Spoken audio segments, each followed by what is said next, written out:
Colonial new இங்கிலாந்துனா America ஒரு நாடாகிறதுக்கு முன்னால் பிரிட்டன்லேருந்து அங்கே போனாங்க இல்லையா, போய் அங்கே செட்டில் பண்ண தொடங்கினாங்க. அப்போ நியூ இங்கிலாண்டுன்ற ஒரு மாநிலம் அது ஏற்பட்டுச்சு. அங்கே அந்த சட்டசபை கொலோனியல் நியூ அந்த இடத்தினுடைய ஒரு சட்டசபையில் ஒரு நாள் இந்த சட்டமன்ற உறுப்பினர்கள்லாம் அந்த எம்எல்ஏ மாதிரி அங்கே அவங்க கூடி வேலை செஞ்சுக்கிட்டு இருக்காங்க. அந்த சட்டசபையில் வேலையை மும்முரமாக செஞ்சுக்கிட்டு இருக்காங்க. இது 1800ஆம் ஆண்டுகளில் நான் சொல்கிறது, அல்லது அதுக்கு முன்னாலேயே. ஸோ அப்போல்லாம் பகல் வெளிச்சத்தில் தான் வேலை செய்வாங்க. கரண்ட்லாம் பெருசாக ஒன்றும் இல்லை.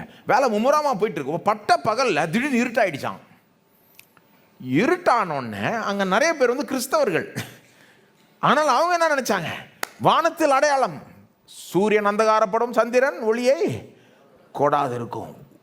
ஒரு கொஞ்சம் நிறைய நேரம் அப்படி ஆனதுனால அவங்க அந்த சபாநாயகரை பார்த்து, ஸ்பீக்கரை பார்த்து சொன்னாங்களாம், நம்ம அட்ஜர்ன் பண்ணிடலாம், போயிடலாம், இன்னத்த வேலை, இயேசு வரார் போல இருக்கு, போயிடலாம் அப்படின்னு சொன்னப்போ எல்லாம் இப்போ போகிறதுக்கு ரெடியாக இருக்கிறப்போ ஒரு ஆள் மட்டும், எம்எல்ஏ இருக்கிறப்போ ஒரு ஒரு ஒரு உறுப்பினர் மட்டும் அவர் எழுப்பி சொன்னாராம் சபாநாயகர்கிட்ட, தயவுசெய்து கேளுங்க நான் சொல்கிறத, உலகம் முடியுதுன்னு நாம் வேலையை விட்டுட்டு போனால், ஒரு வேளை முடியலைன்னா உலகமே நம்மளை பார்த்து சிரிக்கும்.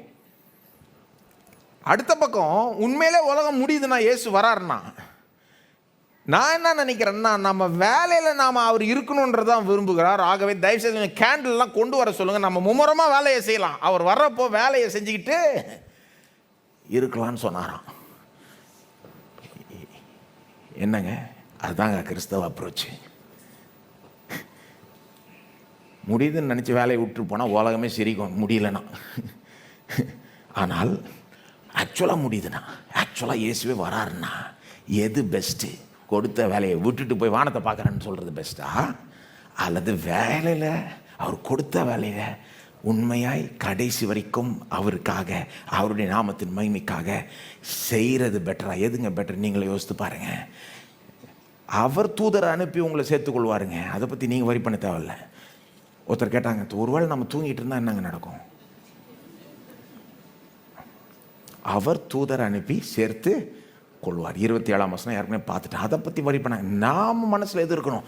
அவர் கொடுத்த வேலையை, கொடுத்த அசைன்மெண்ட்டை, எனக்கு இருக்கிற அழைப்பை நான் நிறைவேற்றணும். எவ்வளோ கொடுத்துருக்கிறார் இல்லைங்க, நாங்கள் எவ்வளோ வசனத்தில் எவ்வளோ சொல்லியிருக்கிறாரு, எப்படிப்பட்ட வாழ்க்கையை நம்ம வாழணும்னு சொல்லியிருக்கிறாரு, எப்படி குடும்பத்தை நடத்தணும், எப்படி வேலையை செய்யணும், எப்படி ஊழியத்தை செய்யணும், எப்படி ராஜ்யத்தின் காரியங்களை கவனிக்கணும். இப்போ கொடுத்த வேலையை செய்கிறதுனா என்னங்க, எவ்வளோ இருக்குது அதில். ஒரு ஒட்டுமொத்த வாழ்க்கையே அதில் இருக்குது. ஒரு விதமாக வாழ விரும்புகிறார். எவ்வளோ சொல்லியிருக்கிறாருங்க. பொதுவாக